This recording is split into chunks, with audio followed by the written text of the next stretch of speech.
ওষুধপত্র ছিল, even counter টপেও যত যা কিছু ছিল সব বার করে এই ডাইনিং টেবিল, আমার যে সোফার সামনে যে পেস্ট কন্ট্রোলের কাজ আমাদের বিল্ডিংয়ে এসে কাজটা করে গেছে। পেস্ট কন্ট্রোলের ওষুধপত্র যা দেওয়ার সব দিয়ে গেছিলো। তো খুব ভালো একটা সিদ্ধান্ত নেওয়া হয়েছে স্কুলগুলো থেকে এখানকার। তো ডিসিশনটা কি বৃত্তান্ত সেই সব নিয়ে আমি কথা বলবো পরে।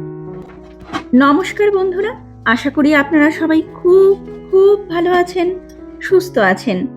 আজ নতুন একটা দিনে বিদেশে বঙ্কন্যার নতুন আরো একটা ব্লগে আপনাদের সবাইকে অনেক অনেক স্বাগত জানালাম।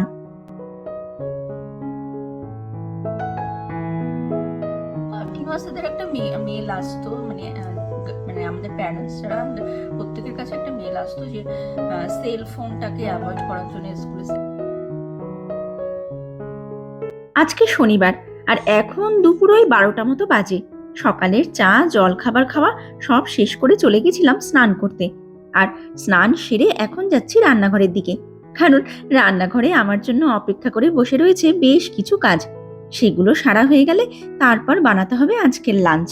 তাই চলুন এখন রান্নাঘরের কাজগুলো সারতে থাকি, আর তার সাথে সাথে আপনাদের সাথেও একটু গল্প করতে থাকি।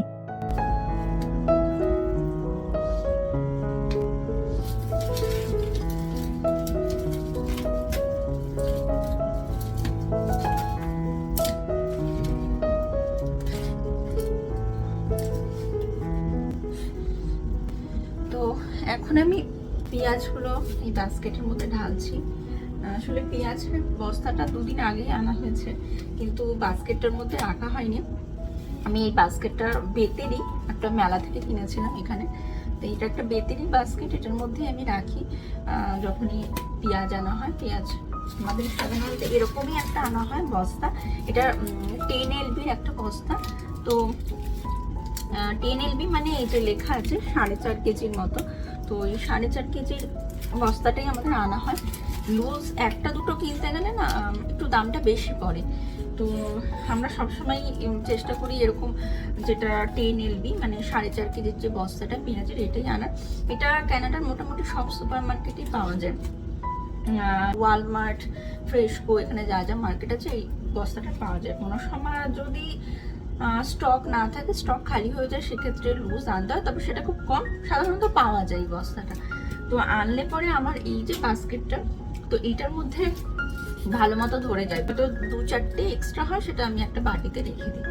তো দুদিন আগে আনা হয়েছে, কিন্তু আমার এই বাস্কেটটাতে আগে কিছু পেঁয়াজ ছিল, মানে 2-4টে পেঁয়াজ ছিল। সেই পেঁয়াজগুলো আমি আগে শেষ করেছি রান্না করে।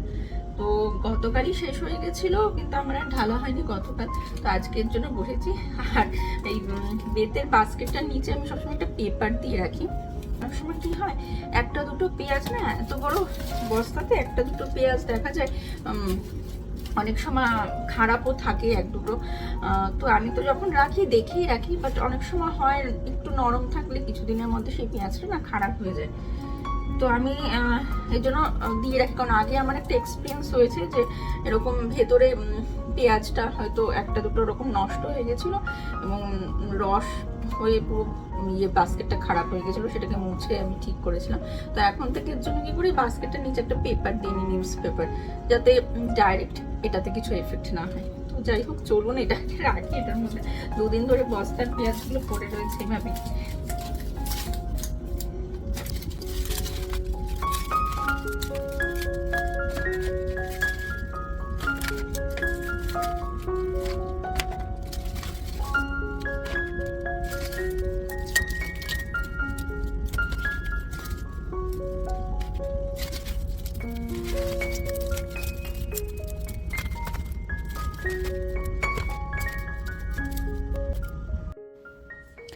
এই যে সব কটা ধরে গেছে, শুধু 3টে এক্সট্রা, এই 3টা ধরবে না, বেশি ভারী হয়ে যাচ্ছে, ধরেও গেছে বাস্কেটটা। তো আমি এই 3টেকে একটা বাটির মধ্যে রেখে দিচ্ছি।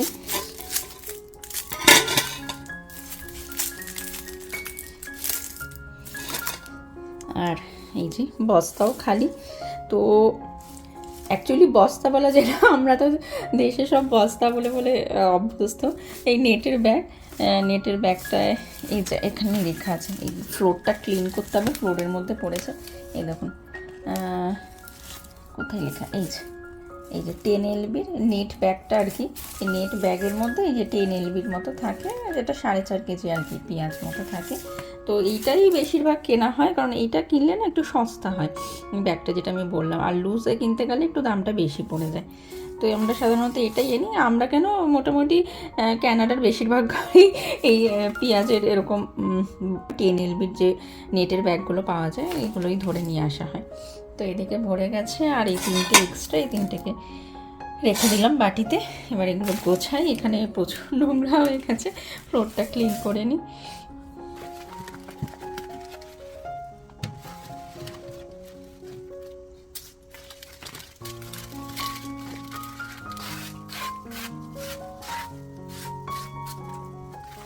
পেঁয়াজ গুটিয়ে রাখা হয়ে গেছে। এবার চলুন আপনাদেরকে একটা জিনিস দেখি, মানে আমার ড্রয়িং রুমের কি অবস্থা হয়ে রয়েছে সেটা একটু আপনাদের দেখাই। মানে ঠিক আছে, আগে চলুন দেখে তারপর বলি, কারণ আজকে প্রচুর কাজ আছে। কালকে কিছুটা সেরেছি কাজ, কিন্তু তারপরেও আজকে আরও কিছু কাজ সারতে হবে। তো রান্না বসাতেও একটু লেট হবে। পেঁয়াজটা আপাতত গোটালাম। তো চলুন রান্নাঘর থেকে বেরোই আর ড্রয়িং রুমে যাই, আপনাদেরকে দেখে কী অবস্থা। প্রথমে আপনাদেরকে আমার ডাইনিং টেবিলটা দেখাই, সেটার কী অবস্থা, তারপরে দেখাচ্ছি। মানে ডাইনিং টেবিলটাও আমার ড্রয়িং রুমেরই একটা পাশেই ডাইনিং টেবিলটা আমি দেখাই। তো এই হচ্ছে আমার ডাইনিং টেবিলের অবস্থা। মানে সব বাসনপত্র, মানে কিচেনের কাবার্ডে যত বাসনপত্র ছিল, ইভেন কাউন্টার টপেও যত যা কিছু ছিল সব বার করে এই ডাইনিং টেবিল, ইভেন ডাইনিং টেবিলের চেয়ারের ওপরেও এই যে কিছু বাসনপত্র রাখা, এই চেয়ারের ওপরেও কিছু বাসনপত্র রাখা, এই চেয়ারের ওপরেও কিছু রাখা রয়েছে। আর ডাইনিং টেবিলের তো ফুল কন্ডিশন এরকম হয়ে রয়েছে, চারিদিকে বাসনপত্র। মানে আমার কিচেনের কাবার্ডে আর কাউন্টার টপে যা বাসনপত্র ছিল সব এনে এখানে রাখা। আরও কিছুটা রয়েছে, সেটাও আপনাদেরকে দেখাচ্ছি। এই দেখুন, আমার যে সোফার সামনে যে টি টেবিলটা থাকে, মানে সেন্টার টেবিলটা, সেটার ওপরেও এই অবস্থা। যত কাপ বাটি সব রয়েছে এখানে রয়েছে, এনে রেখেছি। আবার সোফাতেও আছে, এই যে সোফাতেও কিছু রেখেছি। আর এখানেও কিছু রয়েছে, গ্লাস, ছোট ছোট বোলস যা আছে, এই যে ছোটো বোলসগুলো রাখা, আর কাপস রয়েছে বেশ অনেক কটা, আর গ্লাসও রয়েছে। তো কিচেনের কাবার্ড আমার মোটামুটি খালি এখন। আমি আপনাদেরকে তাও আর একবার কিচেনে নিয়ে গিয়ে দেখাচ্ছি। তো এই হচ্ছে কিচেন কাবার্ডের অবস্থা, মোটামুটি খালি সব। এগুলোকে ভরতে লাগবে, কিছুটা ভরেছি কালকে, কিছু বাসনপত্র কাল রাতে সেট করেছি, আর এখনও বেশ কিছু খালি, যেগুলো বাইরে রাখা আর কি, ওগুলোই এখানে ভরতে হবে, এনে এনে সেট করতে হবে। এই যে সব খালি, কিছু কাল রাতে সেট করে রেখেছি অলরেডি, আর আজকে বেশ কিছুটা করতে হবে কাজ। বেশ অনেকটাই কাজ বাকি এখনও, মানে হাফ কাজ শেষ হয়েছে, হাফ কাজ এখনও বাকি। এখানেও এই কাবার্ডেও সেম কন্ডিশন, কিছুটা ভরা কিছুটা খালি। এই যে, তো এখন এই সবের কারণটা আমি আপনাদেরকে বলি। তো দেখলেনই অবস্থা, স্টিল আমার ঘরে এইভাবে সব ছড়ানো ছেটানো রয়েছে, এই যে দেখতেই পাচ্ছেন। তো এগুলো সব এখন গোছাবো। আর এটার কারণ হচ্ছে অ্যাকচুয়ালি গতকাল মানে আমাদের বিল্ডিংয়ে পেস্ট কন্ট্রোল হয়েছে গতকাল না, দাঁড়ান নোটিশটা আমি আপনাদেরকে দেখাই। তো এই হচ্ছে সেই নোটিশ, এক মিনিট। এই যে মে 21 থেকে শুরু হয়েছে, আর জুন 7 অবধি চলবে পেস্ট কন্ট্রোলের কাজ আমাদের বিল্ডিংয়ে। আর এখানে তো আমার মেয়ে বোধহয় কিছু নিজের পড়াশোনাও সেরে নিয়েছে খালি পেজে। তো ওই জন্য ওর কিছু ক্যালকুলেশন আমাদের ম্যাথের কিছু ক্যালকুলেশন করেছে, এখানেই করে নিয়েছে পেজ মানে এই নোটিসের উপরে। তো এই নোটিশটা এসছে। তো এই পুরো বিল্ডিংয়ের পেস্ট কন্ট্রোলের যে কাজটা হবে সেটা মে 21 থেকে জুন 7 পর্যন্ত। তো তো গতকাল ছিল আমাদের ইউনিটে মানে দুটো দুটো করে ফ্লোর এটা কমপ্লিট করছে। তো গতকাল যেটা হচ্ছে, গতকাল আমাদের রুমে এসেছিল। তো সেই কারণে যেটা এরা বলে রাখে যে পেস্ট কন্ট্রোল করার আগে পুরো ক্লিন করে রাখার জন্য কিচেন, কাউন্টার টপগুলো, কাবার্ডগুলো সব ক্লিন করে রাখা। ইভেন ওয়াশরুমেরও যে কাবার্ডগুলো থাকে তো সেগুলো সব যা জিনিসপত্র থাকে সরিয়ে রাখতে পারে। তো এই হয়েছে ঘটনা। তো সেই কারণে কালকে সবগুলোকে সরিয়ে এখানে এনে রেখেছি। মানে যত যা পেরেছি সব, মানে আমার ড্রয়িং রুমে পুরো ভরা ছিল বাসনপত্র, এমন অবস্থা ছিল কালকে। তো রাত্রিবেলা যেহেতু এরা ওষুধ দিয়ে যায়, মানে ওই আরশোলা, ছাড়পোকা, মানে যত রকমের পোকা আছে এগুলো যাতে না ঘরে বাসা বাঁধে, সেই কারণেই বছরে 2বার করে এরা করে। তো একটাই সামারের আগে করে দিয়েছে, সামার পড়ার আগে, আর একটা উইন্টার পড়ার আগে একবার করে। এরকম মানে বছরে 2বার পেস্ট কন্ট্রোল হয়, আর এর জন্য কোনো টাকা নেই, এটা ফ্রি অফ কস্টেই হয়, ম্যানেজমেন্ট থেকে করানো হয় এই পেস্ট কন্ট্রোলটা। তো গতকাল করেছে। তো স্বাভাবিকভাবে যা নোটিশে লেখা থাকে যে সব কিছু পরিষ্কার করতে হয়, তো পরিষ্কার করে সব কাবার্ড থেকে বাসনপত্র, মশলার কৌটো টৌটো যা ছিল সব বার করে আমার মানে ড্রয়িং রুম ভরে রেখে দিয়েছিলাম। যদিও এই কাজে আমার মেয়ে কিছুটা হেল্প করেছে, কারণ একা তো এত কিছু, কারণ কিচেনের কাবার্ডে কত কি থাকে, বাসনপত্র ভরা, মানে সব কন্টেনার থাকে, কত কিছু বিস্কুট, মশলাপাতি সব কিছু, এগুলো মেয়ে কিছুটা হেল্প করেছে। তো ওর হেল্পে কালকে এগুলোকে সব সরিয়েছিলাম। তো ওরা দুপুরবেলা এসে কাজটা করে গেছে, পেস্ট কন্ট্রোলের ওষুধপত্র যা দেওয়ার সব দিয়ে গেছিলো। তো রাতের দিকে গিয়ে আমি কিছুটা কাজ সেরেছি, মানে সব পরিষ্কার করে কাবার্ডগুলো, কিছু বাসন ঢুকিয়ে দিয়েছি, কারণ এরা বলে পেস্ট কন্ট্রোলের পরে একটু মুছে টুছে মানে তারপরে জিনিসপত্রগুলো রাখার জন্য বলে আর কি। তো যাই হোক, কালকে মানে সারাদিনটা এই করেই গেছে। তারপরে রাতের দিকেও আমার মানে মাথাটা একটু যন্ত্রণা করছিল, আর পুরো কাজ শেষ করে উঠতে পারিনি। কিছুটা করেছি, কিছুটা রেখে দিয়েছি, কাবার্ডের মধ্যে ভরে ভরে রেখেছি। আর এখনও তো দেখলিনি, বেশ অনেকটাই পড়ে রয়েছে বাইরে। তো এগুলোকেও গোছাবো এখন আস্তে আস্তে। তো তারপরে লাঞ্চের প্রিপারেশন, সকালের চা, ব্রেকফাস্ট খাওয়া সব হয়ে গেছে, কিন্তু লাঞ্চ এখনও কিছু রান্না করিনি। লাঞ্চের প্রিপারেশন করব, মানে রান্না বসাবো। তো আগে এই বাসনপত্রগুলো ভাবছি মেয়ের হেল্প নিয়ে একটু গুছিয়ে টুছিয়ে নেব, তো তারপরে গিয়ে লাঞ্চটা বসাবো। তো কারণ একা তো পারা যাবে না, এত বাসন রয়েছে। তাও ওই কালকে রাত্রিবেলায় মেয়ের হেল্পে কিছুটা বেশ করেই নিয়েছি, এখনও কিছুটা বাকি। তো সেটা আর কি করবো, কারণ বাসনপত্র ওই হাতের সামনে না পেলে না রান্না করতে অসুবিধা হয়, মনে হয় এটা পাচ্ছি না ওটা পাচ্ছি না। তো সব আগে সেট করে নিয়ে তারপরে রান্না করতে নামবো, এই আর কি। তো যাই, আর গতকাল মানে ফ্রাইডে ছিল, তো গতকাল মেয়ের স্কুল থেকে একটা খুব সুন্দর নোটিশ এসছে, মানে ইমেল ঢুকেছে। তো সেই ব্যাপারেও আপনাদের সাথে কথা বলবো। মানে খুব ভালো একটা মানে সিদ্ধান্ত নেওয়া হয়েছে স্কুলগুলো থেকে এখানকার। তো ডিসিশনটা কি বৃত্তান্ত সেই সব নিয়ে আমি কথা বলবো পরে।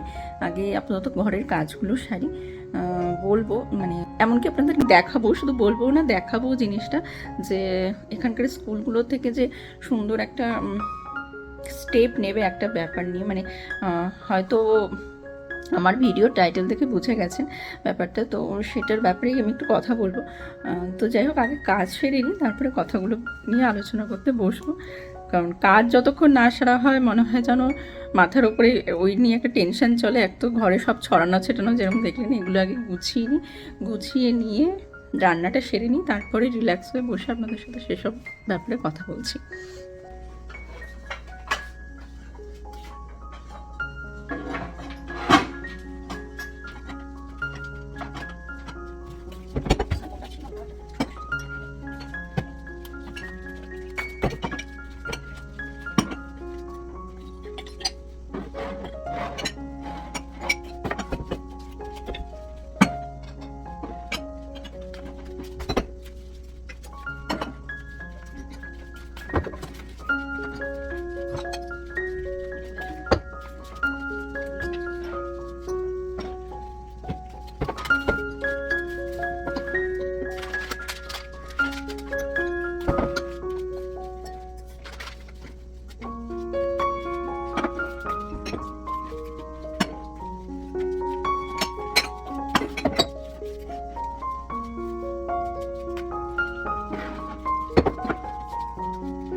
রান্নাঘরের সমস্ত বাসনপত্র গুছিয়ে রেখে দুপুরের রান্নাটা এখন এইদিকে বসিয়ে দিয়েছি।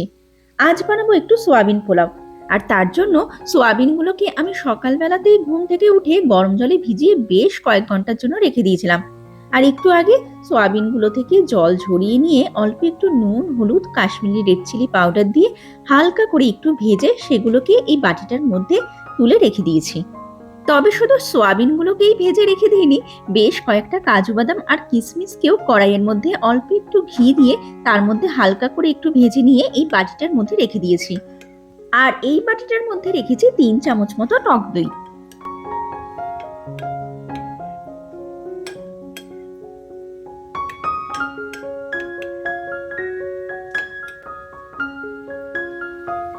আর এইদিকে আমি কড়াইয়ের মধ্যে সাদা তেল দিয়ে তেল গরম হওয়ার পর তার মধ্যে দিয়ে দিয়েছিলাম 3-4টে এলাচ, লবঙ্গ, দারচিনি আর 2টো স্টার অনিস।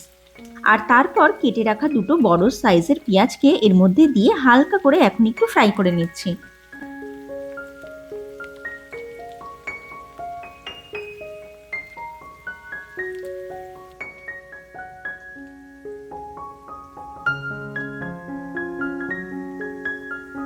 এখন আমি এর মধ্যে দিয়ে দিয়েছি 2 চামচ মতো আদা রসুনের পেস্ট। আর হ্যাঁ, পেঁয়াজটাকে তাড়াতাড়ি করে নরম করে নেওয়ার জন্য মাঝখানে আমি এর মধ্যে স্বাদ মতো নুনটাও অ্যাড করে দিয়েছিলাম।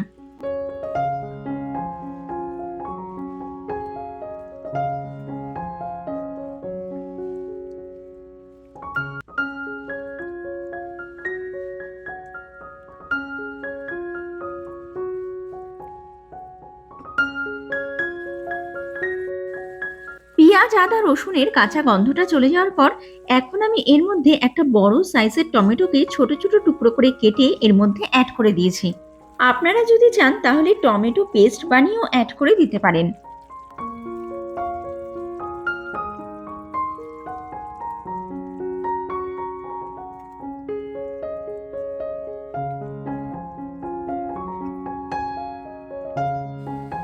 টমেটোর কাঁচা গন্ধটা চলে যাওয়ার পর এবং টমেটোর টুকরোগুলো গলে যাওয়ার পর এখন আমি এর মধ্যে কয়েকটা মশলা অ্যাড করে দিয়েছি।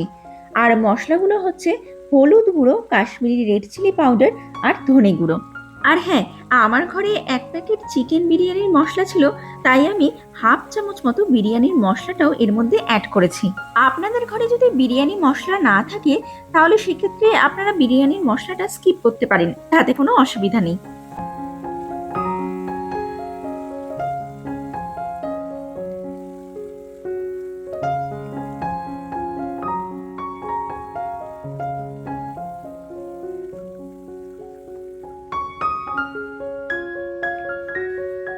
এই যে আমি এই শান ব্র্যান্ডের চিকেন বিরিয়ানি মশলাটা অল্প একটু এর মধ্যে অ্যাড করে দিয়েছি।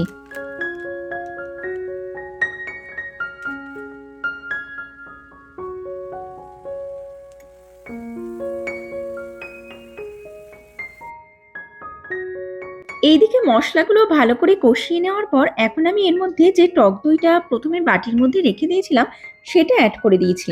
আর তার সাথে সাথে 1/2 কাপ মতো জলও কিন্তু অ্যাড করে দিয়েছি। আর হ্যাঁ, অবশ্যই ফ্লেমটা কিন্তু এই সময় একদম লোতে করে রেখে দিয়েছি, যাতে টক দইটা কোনো রকম ভাবে ছানা ছানা মতো না হয়ে যায়।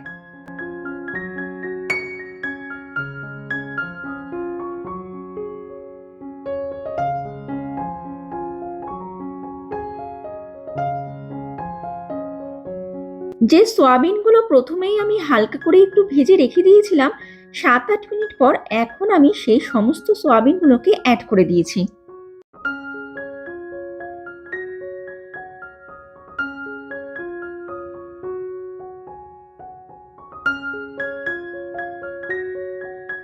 পাঁচ সাত মিনিট পর এখন আমি এর মধ্যে অল্প একটু ধনেপাতা কুচি অ্যাড করে দিয়েছি।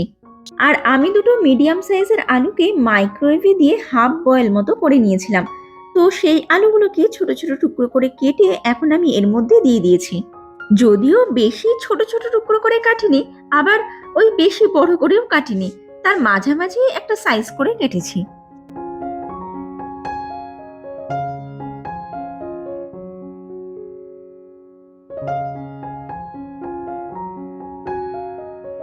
সোয়াবিন আর আলুগুলোকে মশলার সাথে ভালো করে কষানো হয়ে যাওয়ার পর একটু আগে এর মধ্যে আমি বাসমতি চালটা অ্যাড করে দিয়েছি।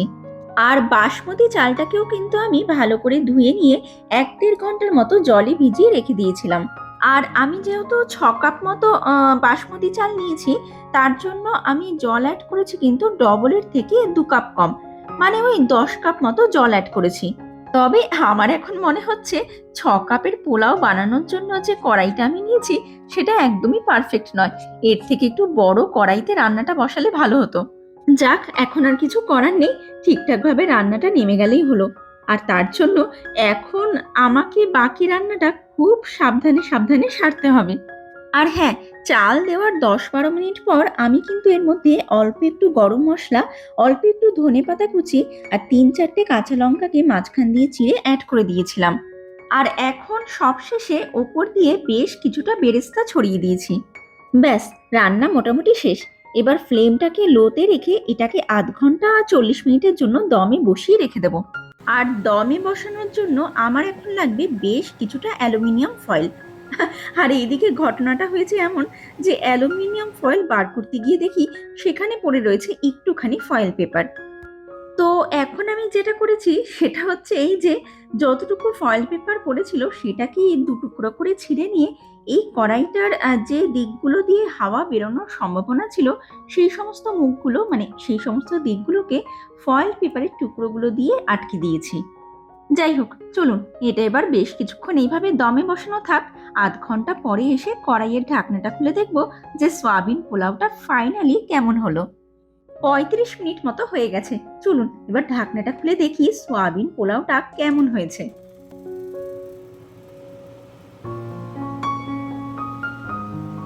বাহ, বেশ দারুণ গন্ধ বেরোচ্ছে জানেন।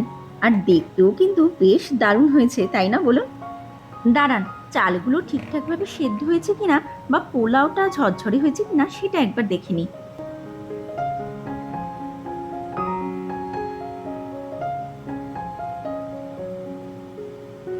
না, নেড়েচেড়ে যতটুকু বুঝলাম চালটা ভালো মতনই সেদ্ধ হয়ে গেছে আর পোলাওটাও ঝরঝরেই হয়েছে।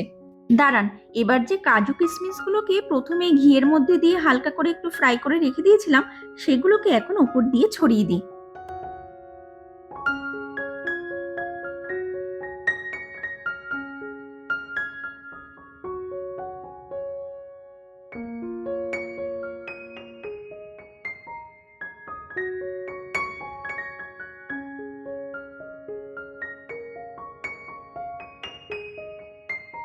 দেখুন তো কেমন হয়েছে এই সোয়াবিন পোলাওটা।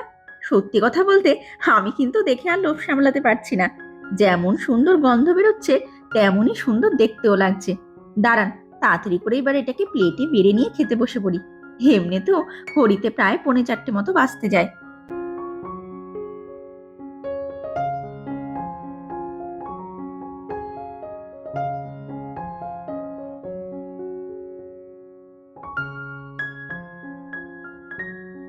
এই যে প্লেটে বেড়ে নেওয়া হয়ে গেছে। আর কয়েক টুকরো শশাও প্লেটে নিয়ে নিয়েছি। যদিও এই সোয়াবিন পোলাওটা খাওয়ার জন্য পাশে অন্য কোনো কিছুর বা অন্য কোনো তরকারির দরকার পড়ে না, অনেকটা ওই বিরিয়ানির মতো। এটা একাই 100।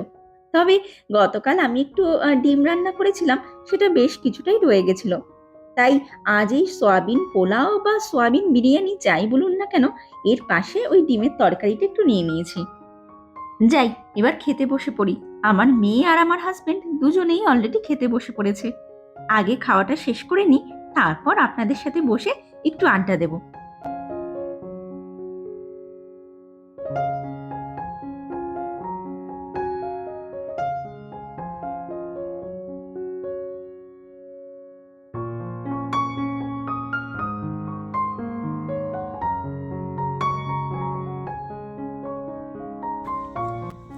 তো খাওয়া দাওয়া শেষ। বাসনপত্র সব ডিশ ওয়াশারে ঢুকিয়েও দিয়েছি। আর যেহেতু আজকে তাড়াহুড়া ছিল যেরকমটা দেখালাম, তো মানে লাঞ্চ করতে করতেও একটু দেরি হয়ে গেল। এখন তো প্রায় 4:20 মতো বাজতে যায়। তো সকাল থেকেও একটু টুকটাক কাজ ছিল, আর এক্সট্রা ওই যে বললাম সব বাসনপত্র ঢুকিয়েছি, ওগুলো সাজালাম। মানে ভুলেও যাই, যখন বার করি তো বার করে নিচ্ছি, তারপরে নিজেই ভুলে যাচ্ছি যে কোথায় কোন জিনিসটা, কোন বাসনটা রাখা ছিল। তো সেগুলো আবার ঠিকভাবে মনে করে করে সেট করা। তো এই করতে করতে একটু দেরি হয়ে গেল। তো মেয়ে তো একটু হেল্প করেছে, যার জন্য একটু তাড়াতাড়ি হয়েছে আজকেও কাজটা। তো এই আর কি, ডিশ ওয়াশারেও ঢুকিয়ে দিয়েছে বাসনপত্র, সব মোটামুটি কাজ শেষ। এখন একটু রিল্যাক্স করে বসার সময়। তো হয়েও গেছে কাজগুলো সারা।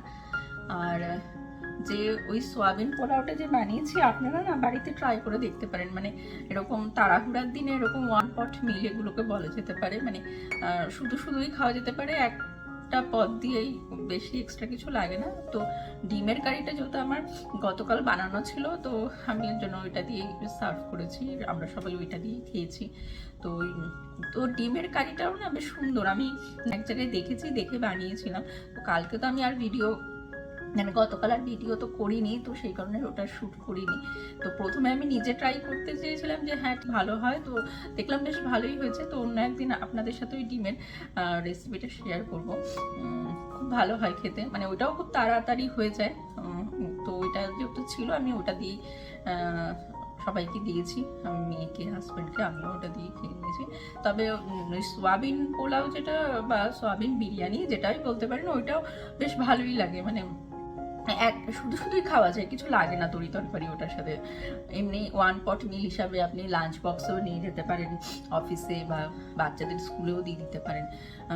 মানে ভালোই খাবারটা, মানে কেউ জন্য তাড়াহুড়া ছিল, তো ওইটাই বানিয়ে নিয়েছি।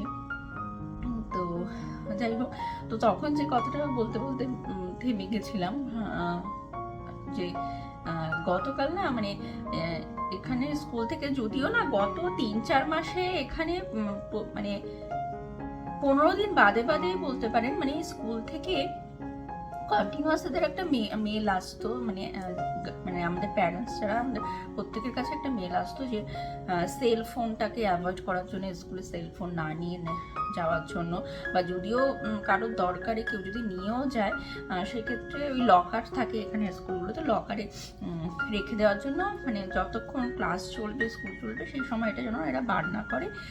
একমাত্র ওই রিসেসে, যেটা ওই টিফিন আর কি ব্রেক হয়, এদের লাঞ্চ ব্রেক হয়, তো একমাত্র সেই টাইমেই যেন এরা লকার থেকে সেলফোন বার করে।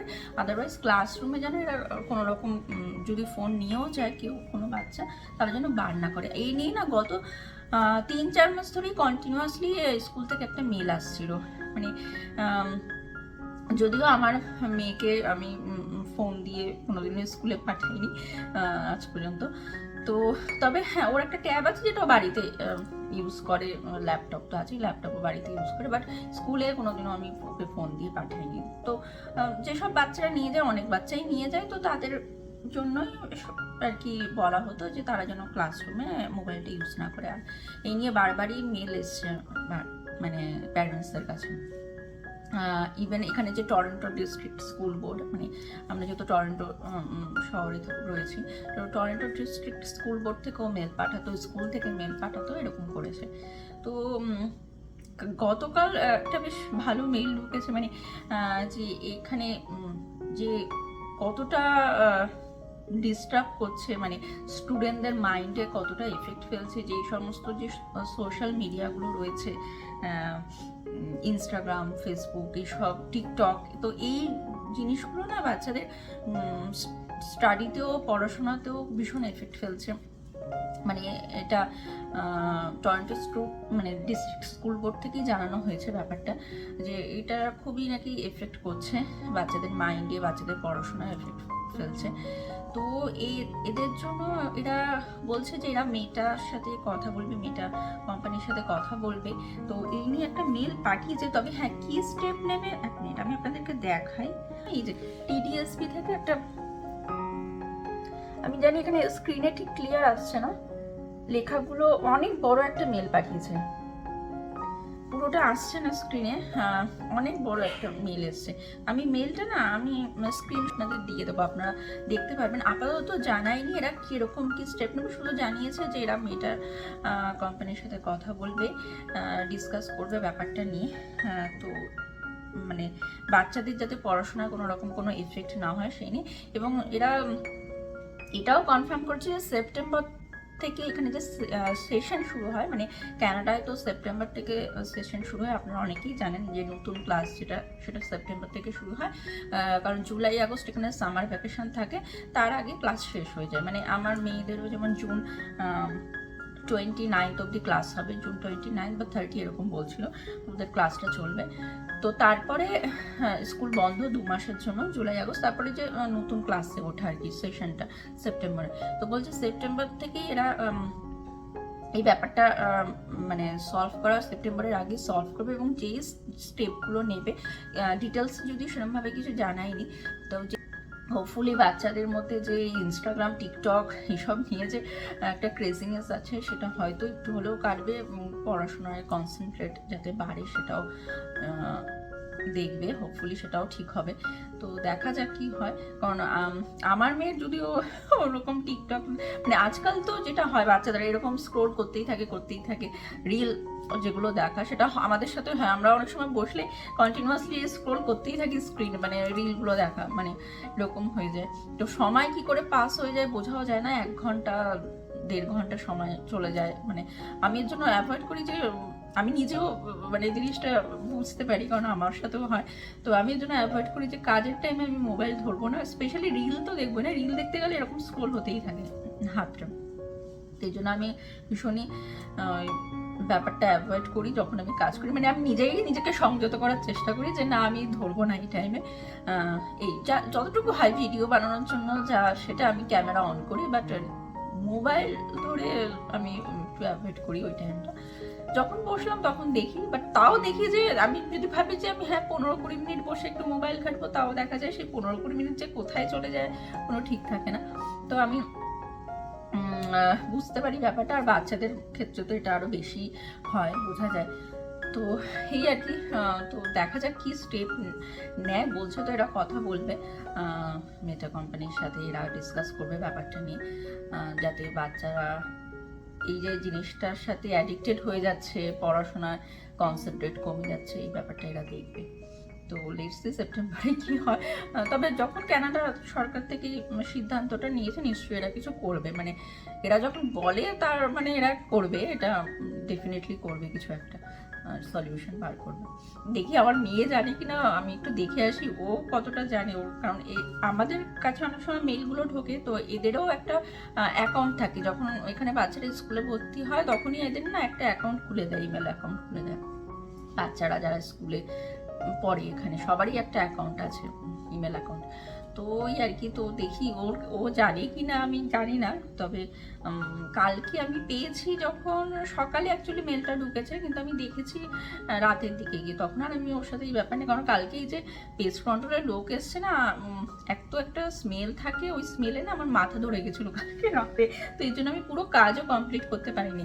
ওই মানে অর্ধেকটা কিছুটা গুছিয়ে টুছিয়ে কিচেনটাকে মেয়ে হেল্প নিয়েই গুছিয়েছে, কিন্তু তারপরে অর্ধেকটা করিনি, কারণ শরীরও ভালো লাগছিল না, মাথাও ধরে গেছিল। তো ওকে আর আমি এই জিনিসটা জিজ্ঞেস করিনি, দেখি ওকে গিয়ে জিজ্ঞেস করি যে কী ব্যাপার, ও জানে কিনা জিনিসটা। তো যাই হোক, এরকম যদি কোনো স্টেপ নেয় তো ডেফিনেটলি সত্যি বাচ্চারা, কারণ এখানকার বাচ্চারা ভীষণ অ্যাডিক্টেড, মানে ফোন, মানে আমি জানি দেশেও আজকাল বাচ্চারা ভীষণ অ্যাডিক্টেড হয়ে গেছে ফোনের, ট্যাব এইসব ব্যাপারের সাথে, বাট এখানকার বাচ্চারা আরও বেশি যেন আমি দেখতে পাই এদের মধ্যে একটা ক্রেজিনেস, মানে রাস্তাঘাটে যেখানে যাবেন ফোন, ট্যাব, যাই হোক এই নিয়েই চলছে এদের। তো যাই হোক, দেখি আমি ওর সাথে একটু গিয়ে কথা বলি।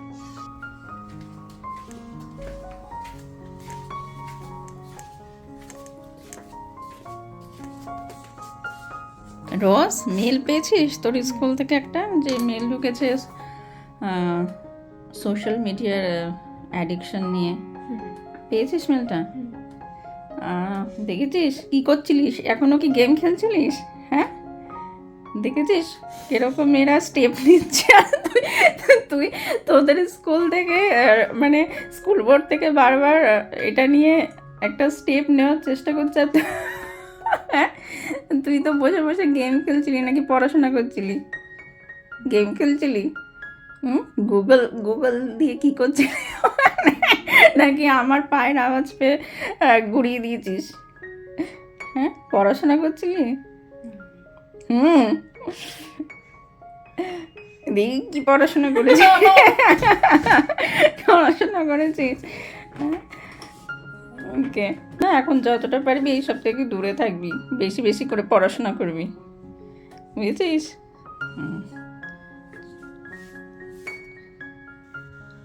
তো যাই হোক, চলুন আমার আজকের এই ব্লগটাকে আমি তাহলে এখানেই শেষ করছি। আমার আজকের এই ব্লগটা আপনাদের কেমন লাগলো সেটা কিন্তু আপনারা সবাই কমেন্ট সেকশনে একটা কমেন্ট করে জানাবেন। ভিডিওটা যদি ভালো লেগে থাকে তাহলে একটা লাইক করে দেবেন, শেয়ার করবেন আর চ্যানেলটাকে সাবস্ক্রাইব করে রাখবেন আরও সুন্দর সুন্দর নতুন নতুন ব্লগ দেখার জন্য। তাহলে চলুন ব্লগটা এখানেই শেষ করছি, দেখা হবে খুব তাড়াতাড়ি। ততক্ষণ পর্যন্ত আপনারা সবাই খুব খুব ভালো থাকবেন, সুস্থ থাকবেন। Keep smiling and keep making lots of wonderful memories. Bye bye.